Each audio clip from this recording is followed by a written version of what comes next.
څلور لسیزې وشوې خو د افغان کډوالو درد نه ختمیږي.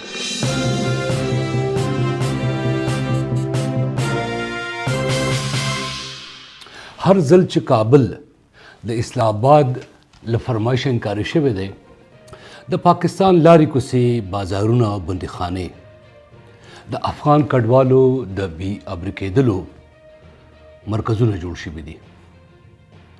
د حکومتونو ترمنځ د سیاسي شطرنج په بساط قرباني شوي تل دغه بېوسه انسانان دي. هغه مهاجر چې د جګړې له لمبو تښتي او بیا د ناامنۍ، سپکاوي او بې عدالتیو په غېږ کې پرېوځي. دا اوس یوازې یوه ستونزه نه ده، دا یو تاریخي ظلم دی او د رحمتشاه سایل صاحب خبره دا جبر نازولی دی چې اوس هم دوام لري.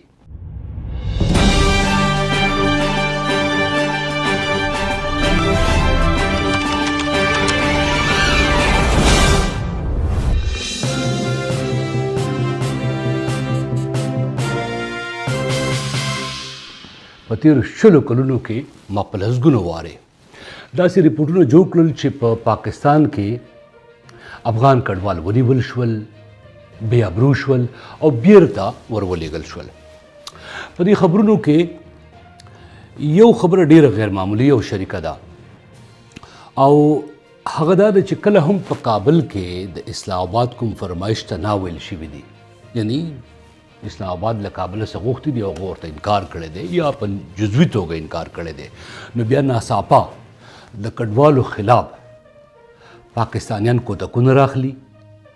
گویا افغان کډوال د پاکستان د ترخ په جیب کې پرته داسې قسمت پوڼۍ ده چې تل یې د خپلې خوښې انعام راواسلی دی.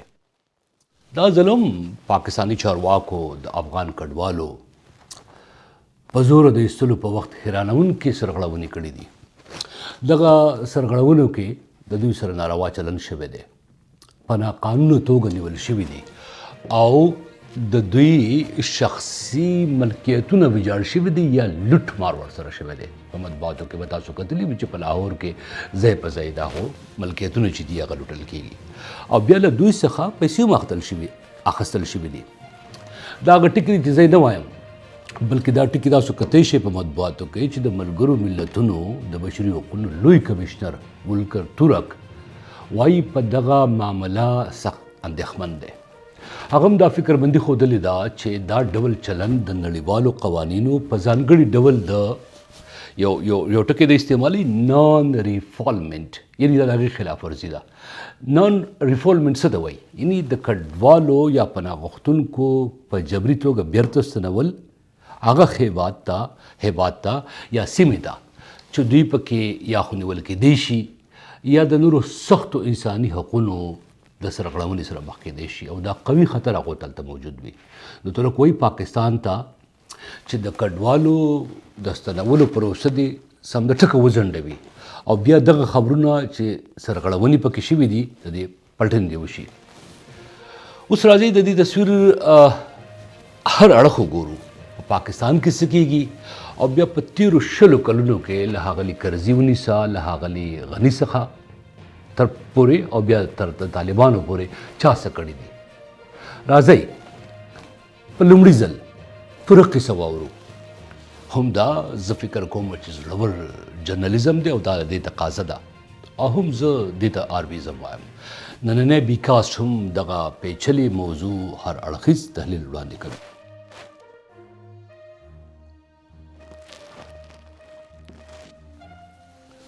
له تېرو 4 لسیزو راهیسې پاکستان د نړۍ د کډوالو تر ټولو اوږدمهاله بحران کوربه دی.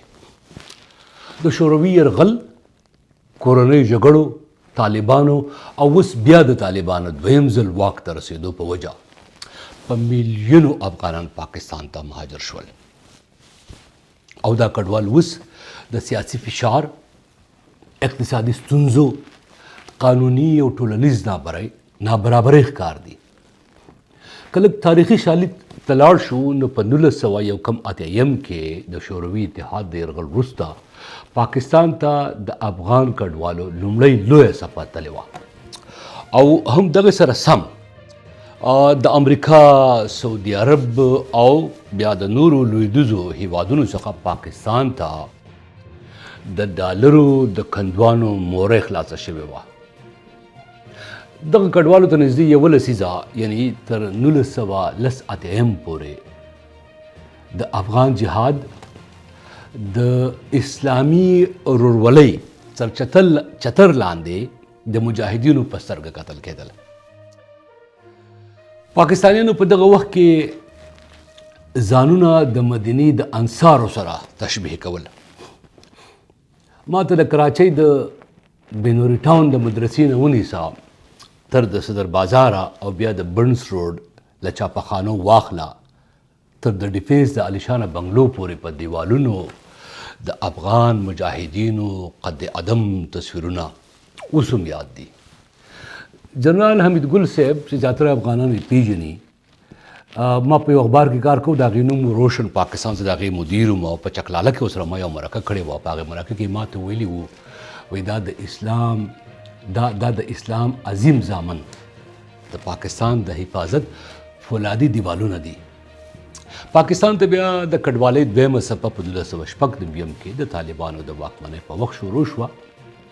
په درېیم ځل دا لړۍ په کال 2023 کې د امریکا په مشرۍ کې د القاعده خلاف د ناټو د جګړې وروستو او په څلورم ځل په کال 2023 کې په 15 د اګست د طالبانو د بیا واکمنۍ پس طالبانو 2 ځله واک نیولی دی او دواړه ځله یې د امن، د قیام او د اسلامي نظام په ځای کولو دعوې کړي دي. خو حیرانونکی ټکی پکې دا دی چې په میلیونو افغانانو نه خو د دوی په اسلام او نه په امن کې ځانونه محفوظ ګڼلي دي.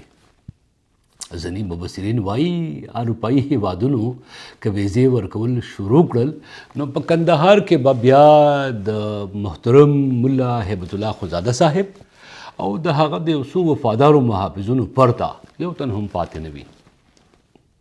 یعنی ټول خلک به له افغانستانه وځي او امن او اسلام به بیا د یو څو پاتې مولیانو میراث وي. اوس راځي چې د کډوالو شمیر او د دې تاریخچه لږه وګورو چې دا څونه تعداد کې دي په پاکستان کې. د کال 2040 د پای پورې پاکستان کې شاوخوا 1.3 یا 14 میلیونه وبخئ 1.14 لکه خواوسا رجسټرډ چې یونیسیار سره رجسټرډ وو افغانان وو. د دې ترڅنګ 1 میلیون نور افغانان د افغاني تابعیت لرونکي ACC کارډ ورته وایي اندازن شمیر ښایي چې تر 1.5 میلیون پورې نور افغانان هم دغه وو، بیا 1.5 میلیون نور غیر رجسټرډ وو او له قانوني اسنادو پرته ژوند کوو. اوس که قانوني وضعیت ته وکتل شي په پاکستان کې نو پاکستان د کډوالو د 1900 چې کوم د 51 نړیوال کنونشن دی او د 1928 کوم پروتوکول لاسلیک کوونکي هیوادونه دي پای کې پاکستان نه دی شامل. پاکستان دغه لاسلیکونه نه دي کړي. هم دا وجه ده چې افغان کډوال په پاکستان کې د قانوني پناه غوښتونکو حیثیت نه لري. یونیسیار همکاري دا یو دته یو کارډ ورکول کیږي، POR کارډ ورته وایي، د ثبوت کارډ یا پروف آف رجسټریشن. او دا هغه کارډ دی چې دوی ته د افغان کډوالو چې کوم موقتي یا وقتي توګه باندې ساتنې حق وي هغه ورکوي. خو د دې نه علاوه چې بیا کوم غیر رجسټرډ کډوال دي دا د هر ډول قانوني ساتنې محروم وي. دې کې بیا د دوی تعلیم، روغتیا او کار حقونه دا چې کله داسې وي نو دا محدودوي، دې ته دا نه وي حاصل. بیا د بیا ستنولو یو پروسه په پاکستان کې اوس چې کوم شروع شوه دا په 2014 کې اصل کې شروع شوې وه. پاکستان په افغان کډوالو فشار زیات کړ چې بیرته د افغانستان ته لاړ شي او په دې کې بیل پړاوونه وو. تاسو ته به یاد وي چې په زوره به د دې اخراج کېده یا به لیږل کېدل، نیول کېدل به زور جبر ورسره کېده، ویرول کېدل، چاپې پیوال کېدې. بیا په 2023 او 2024 کې پاکستان یو پریکړه وکړه چې غیر قانونه افغانان باید اخراج شي، یعنی له افغانستانه بیرته ولیږل شي چې له امله یې لسګونو زره افغانان په زوره بیرته ولیږل شول. په دې کې امنیتي تورونه او سیاسي تبلیغات داسې کېدل چې افغانان کډوال چې دي په هغه تور دا و چې ګواکې دوی په جرمونو کې یا ترهګرۍ سره چې کوم دهشتګردي ده پای کې دی تعلق دی. خو تر اوسه پورې یو شواهد ګواهي چې دا یا داسې کم تورونه چې د هغې ثبوت نه دی ورکړی شوی دا ټول بې بنسټه دي. برسیره پر دې افغان کډوال د سیاسي تبلیغاتو قرباني شوي دي او ډېر ځله د داخلي ناکامۍ پړه په دې اچول شوې ده. اوس به راشو د دې نه مخکې چې د لړکي کېدل څه پکار دي او په اخره کې ګویا څه تجویز سړی ورکولی شي وړاندیز کولی شي. د دې نه مخکې یو بل ټکی دی هغې کې د افغانستان مشرانو د کډوالو په هکله څه کړي دي په تېرو 20 کالو کې دې ته پام کوو. د افغانستان په تاریخ کې کډوالي تل یوه ستغه انساني مسله پاتې شوې ده خو د پاکستان د افغان کډوالو خلاف د سختو ګامونو په وخت د کابل واکمنانو ځواب اکثره وخت له عملي اقداماتو واضح سیاست او ملي عزم څخه خالی معلومیږي. دا داسې کوم سویپینګ سټیټمنټ نه دی راځي. د تفصیل د تزل وړاندې کومه چې لږ مختصرا وګورو چې د ښاغلي حامد کرزي ښاغلي اشرف غني او د طالبانو حکومتونو د کډوالو جبري ایستلو په هکله غبرګونونه څه ښودلي دي او کوم اقدامات یې کړي دي که چېرې داسې کوم اقدامات وي. اول به راشو د ښاغلي محترم حامد کرزي صاحب دور ته چې د 2001 نه 2014 پورې و. دې کې غبرګونونه څه یعنی تاسو اخبارونه وګورئ ګوګل کوئ نو کمزورې سفارتي غبرګون تر ډېره یوازې حده پورې د ملګرو ملتونو له لارې یعنی کوم اندېښنې وي هغه تکرار دي چېرې دا اندېښنې دي. بیا په کور دننه د راستانه شوو کډوالو لپاره هیڅ چاته کوم دوامداره سهولت نه برابر. اقدامات دې حده پورې چې د انسیار سره یو همغږي موجود وه خو حکومت خپل ظرفیتونه په دې لړ کې بیخي کمزوري وو. یعنې یو څو کیمپونه جوړ کړل خو دا کیمپونه هم داسې وو چې دا وخت سره سره ختم شو. په دې کې کوم سیسټمیټک پلان نه و بلکې داسې به لیدل کېدل چې کوم اضطراري تدابیر پورته کیږي او د بشري سیاست په ځای دا موضوع چې له عامو خلکو نړیوالو سره د همدردۍ کارېدو لپاره پورته کېده. بیا په څه راشو د اشرف غني صاحب دور ته کوم چې د 2014 نه 2021 پورې دی. په دې کې به غبرګون چې دی هغه لږ بدل و. که تاسو وګورئ په 2014 کې چې کوم اخراج وو نو غني دې عمل ته غیر انساني ټکی په لومړي ځل ویلی وو او یو بل ټکی استعمال کړی سیاسي فشار وی دا دې وسیله دی ګرځوي او د پاکستان د دریځ په مقابل کې البته نرم وو خو نسبتاً څرګند وښکاره کېدل. اقدامات یې څه کول د یو دغه جوړ کړو شهروند چارټر یا میثاق شهروندي په نوم باندې د یو پروګرام و که تاسو یاد وي. په دې کې عملي توګه البته د یو ناکام پلان و. یعنی د مهاجرو وزارت چې و ځینې کمپاینونه یې شروع کړل او په دې موضوع چې کله ما په خپله هم کله د کډوالو د وزارت د مامورینو څخه بیا پوښتنې کولې نو ما محسوسول داسې چې په کابل کې دا موضوع مهمه نه ده او اراده هم داسې نه لیدل کېده چې کوم دوی غواړي چې دا کار وشي. قسم ښاغلي غني د کډوالو په هکله واضحه خطابونه کول یعنې به په سر کې مو وویل خو شاید د کورنۍ فساد دومره و امنیتي بحران دومره سیوا و او سیاسي انزوا له امله اقدامات تل ناتکمیله پاتې شوي دي.